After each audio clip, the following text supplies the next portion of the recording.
인연을 맺게 된 동기는 제 삶하고 연결될 수밖에 없는데, 그 아버님이 돌아가신 후에 죽음이란 주제 가지고 굉장히 고민을 많이 했고, 70년대 정체성 혼란 때 정말 내가 누구인지 굉장히 고민을 많이 하고 방황을 많이 했어요.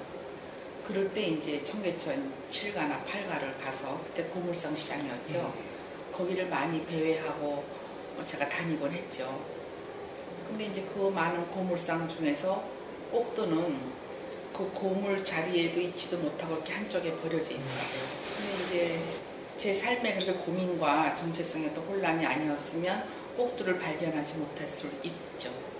굉장히 먼지 덩어리에 이렇게 처박혀서 버려져 있는 상태였기 때문에. 근데 그 버려진 꼭두를 보는 순간에 마치 저의 모습, 나의 모습이라고 생각했어요. 그래서 이제 내 존재를 구하는 마음으로 이제 시작해서 정신없이 꼭두를 모으게 됐죠. 그렇게 한쪽으로 미칠 수가 없죠. 마치 내 존재를 구하는 마음. 아마 꼭두가 제가 이렇게 모으지 않았으면 벌써 아궁이의 잿더미가 됐을 겁니다. 근데 그 이유가 있죠. 우리는 아직도 현대인들은 그 죽음을 타자적으로 본다는 거죠. 그러니까 죽음이라는 관점이나 삶의 관점은 같은 선상에 있는 건데, 항상 그 죽음을 타자적으로 보기 때문에 현대인들은 그거를 부정하고, 또 이제 근대에 돌아오면서 이제 아파트 문화가 돌아오고 하면서 이제 얘네들이 필요 없게 되지 않았어요. 그러니까 방치되고 버려지고 소외됐죠. 그러니까 아마 우리 꼭두처럼 우리 그 유관 어떤 그 전통적인 어떤 역사의 흐름 중에서 이 꼭두만큼 버림받은 유물이 없을 겁니다. 그러니까 저는 70년대 초반부터 모은 거죠. 그냥 이거를 뭐 취미로 모았더니 아마 몇백 점이 아마 끝났을 거예요. 취미가 취미로 되면 취미로 끝나죠, 그냥. 네.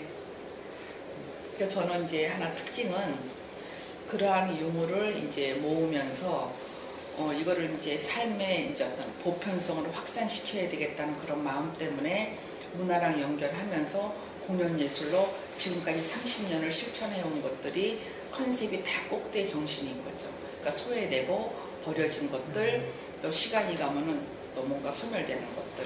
그러니까 그런 쪽으로만 관심을 갖고 이제 공연 예술 문화 쪽으로 실천하다 보니까 조금 아까도 말씀드렸지만 금방 제가 하는 일이 떠오르거나 확인되지 않습니다. 최소한 20년 정도 지나면서부터 그런 거 했었냐, 그런 거 실천했냐, 뭐 지금 30년째는 그래서 꼭두라는 컨셉 가지고 이렇게 모아서 박물관이 오늘날 탄생했구나 하는 그런 과정들을 이제 이해하시게 되죠.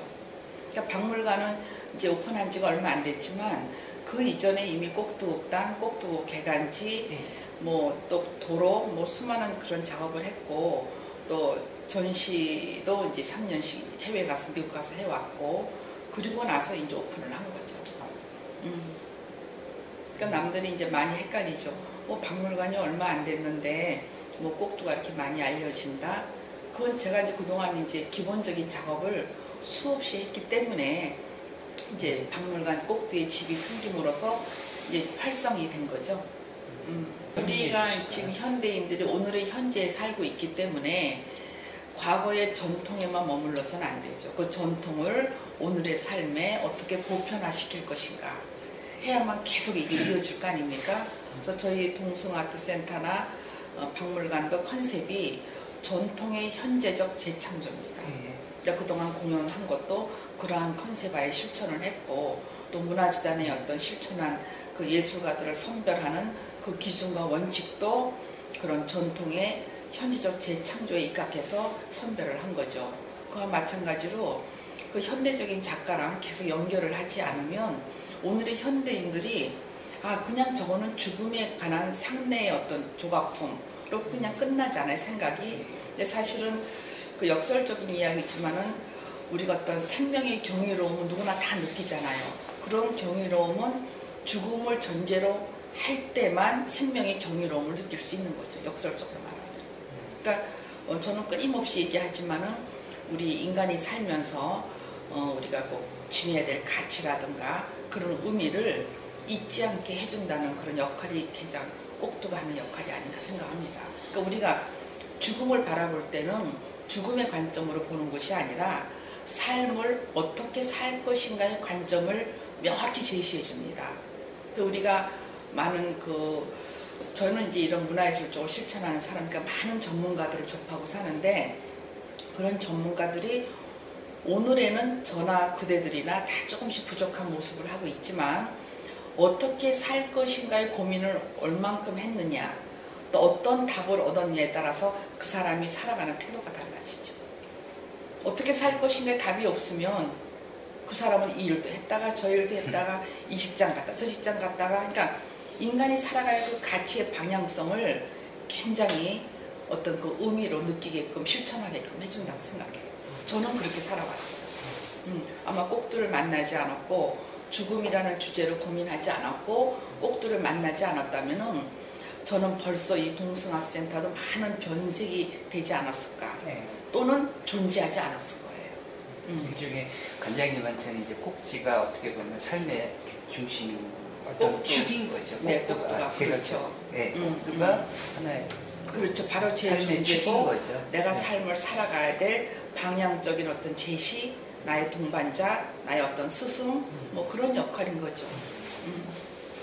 처음에는 꼭두가 이제 꼭두의 엄마라고만 제가 생각을 했는데 지금 와서 생각하니까 꼭두는 나의 정말 삶의 동반자이자 나의 어떤 스승적인 어떤 스승이 내 삶을 그토록 집요하게 일관성 있게 이끌어줬겠어요.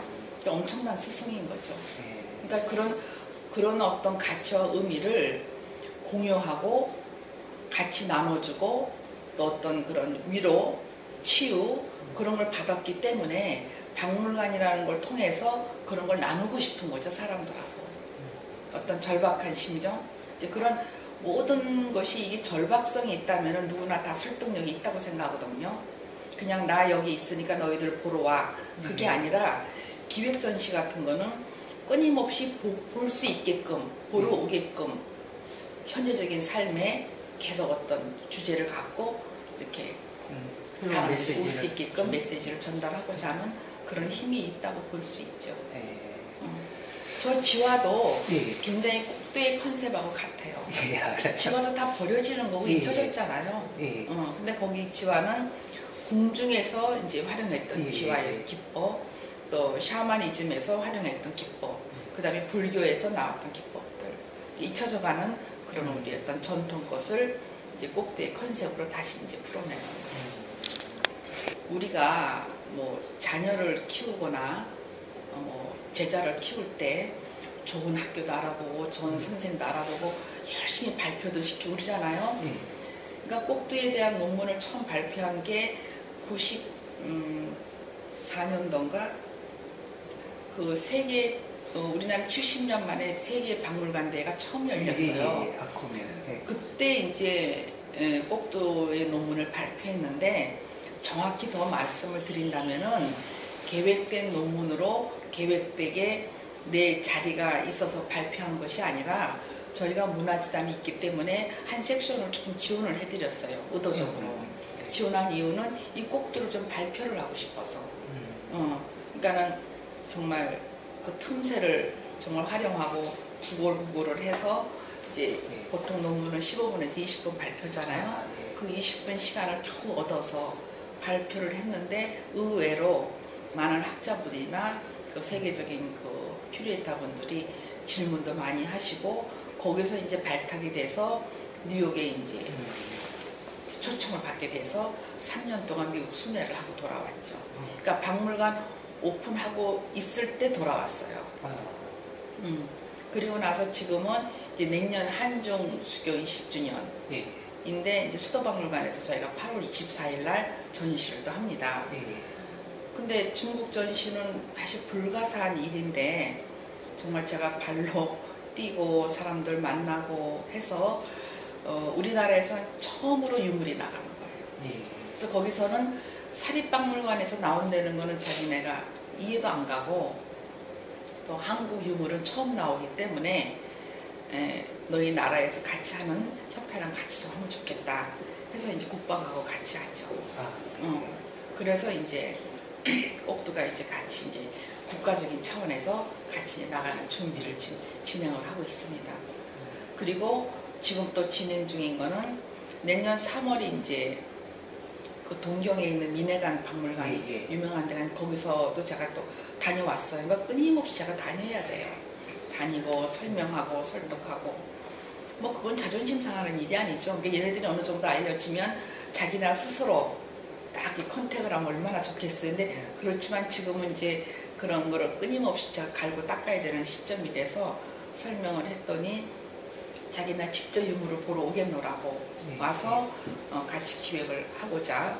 그래서 와시다 대학 같은 경우는 이제 심포지엄 같은 걸 좀 하고 전시를 필요한 그 숫자만 작은 규모로 전시를 하고 미네간에서는 조금 큰 규모로 본격적인 전시를 하고 그리고 이제 내년 8월 달에는 또 수도박물관에서 하고 그 다음에 이제 유럽을 또 이제 나가야 되겠죠.